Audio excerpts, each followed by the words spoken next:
Story time on how me and my stepdad were doing the nasty and my mom walked in on us. Okay, so boom. I was 18 at the time and my stepdad was 40. My stepdad been with my mom for like 2 years and it's only the 3 of us in the house. My stepdad always treated me well and gave me lots of money. Every time my mom would tell me no, here comes my stepdad to the rescue, turning that to a yes. Me and my stepdad were alone together a lot and it would be very flirty between us. As the days went by, we got flirtier and flirtier and farther and farther. It started off as flirting, then we cuddled, and then cuddling turned into making out. I literally couldn't wait till my mom goes to work so I could spend time with him. My mom didn't suspect a thing. When my mom was home, I barely talked to my stepdad and I always stayed in my room. At this point, me and my stepdad didn't do the nasty yet, but this night I was gonna make sure it happened. Cause I seen my stepdad kiss my mom goodbye and I was pissed. Once she left, I turned it up. Like for part 2.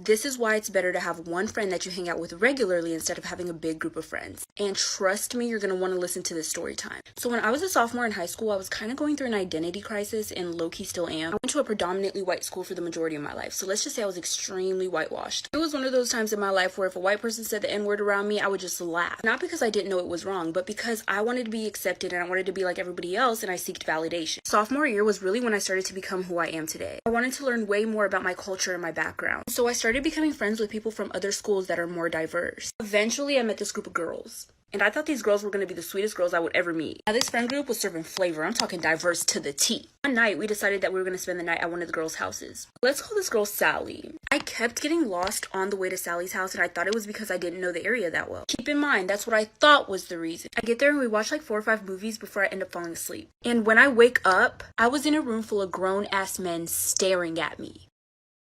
Part 3 of why you should have one loyal friend instead of hanging out with a big group of friends. So I go into the bathroom and there's a window. I'm thinking to myself, I would be so dumb. I would be so extremely incredibly stupid to go back into that room full of grown-ass men that I've never met before, instead of making my escape through that window right here, right now. So I trusted my gut and I got the fuck out of there. Mind you, I'm in my PJs right now. No shoes, no socks. I'm making my great escape. Call me Pablo Escobar. While I was doing all of it, I was in disbelief. Like, I cannot believe that I'm escaping, like, right now. Like, this is actually insane. I did what I believed was right at the moment. And honestly, that decision might be the reason why I'm alive right now. So I make a run for it. I immediately run to the front of the neighborhood. I hide behind some trees and then I call my sister. I call my sister instead of my parents because my mom was the one who drove me there. And if she knew that something bad happened, she wouldn't have let me go out again. I'm frantically explaining everything on the phone to my sister. She literally speeds to come get me. When she gets there, I immediately hop in her car and we get the fuck out of there. On our way home, I get a text from Sally. Last part is part 4. I'm making that right now.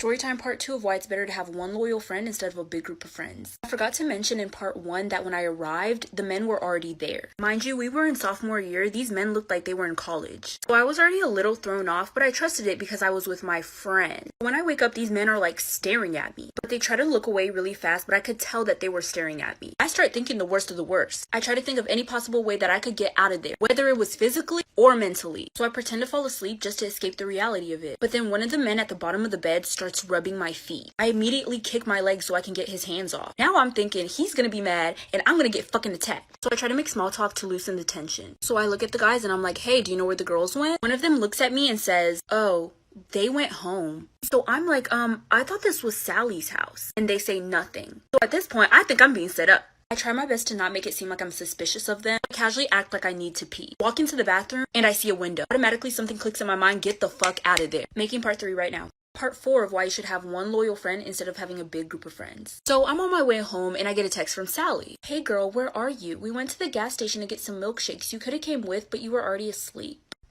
I didn't even respond. I just blocked all of them because I know damn well that they were not getting milkshakes. Because 1, why didn't they wake me up to get milkshakes? Because I wasn't the first person to fall asleep. I'd never fall asleep first at somebody's house with a big group of people. I saw somebody else who looked like they were sleeping, so I thought that I was going to fall asleep too. 2, why were all those grown-ass men there? Nobody told me that they were going to be there. Like I said, we were sophomores. These men were in college. Maybe even graduated from college. They were grown. 3, why would she lie about it being her house? 4, why did the boy say she went home? And remember when I said I kept getting lost because I didn't know the area? Once I went back to look through the messages that I had with those girls to see if there was anything fishy going on, I noticed that they were all sending me different addresses. Either one number would be off or a letter would be off. They definitely were planning something because they were trying to get me there late. I haven't seen or talked to those girls.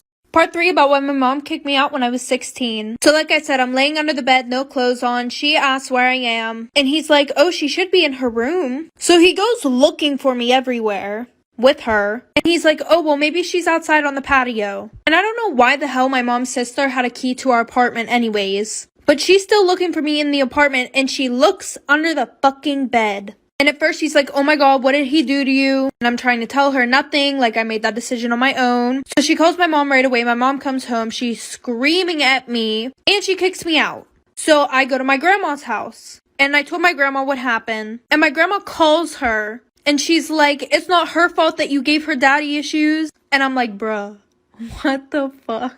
Child, anyways. So then she goes on Facebook and starts posting about how I'm a whore and a slut and how, like, it isn't her boyfriend's fault at all. So now I live with my grandma.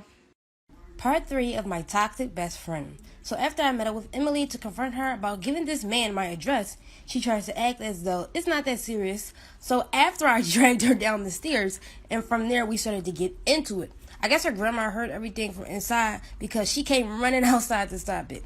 Once she breaks it up, she asks, why are you two fighting? And that's not what sisters are supposed to do. Emily says, I don't know, she just came here and started with me. Her grandma looks at me like, wow, I'm really disappointed in you. Especially because I thought you were one of the good ones around here.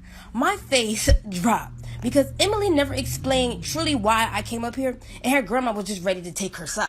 I was going to stay quiet and not say nothing because I know her parents are really strict. But you know, I was done protecting her. So I told her grandma everything. Even things that had nothing to do with the situation. I was so upset. But after the whole situation was over, I didn't talk to her for almost a year. Then that next summer, I don't know, we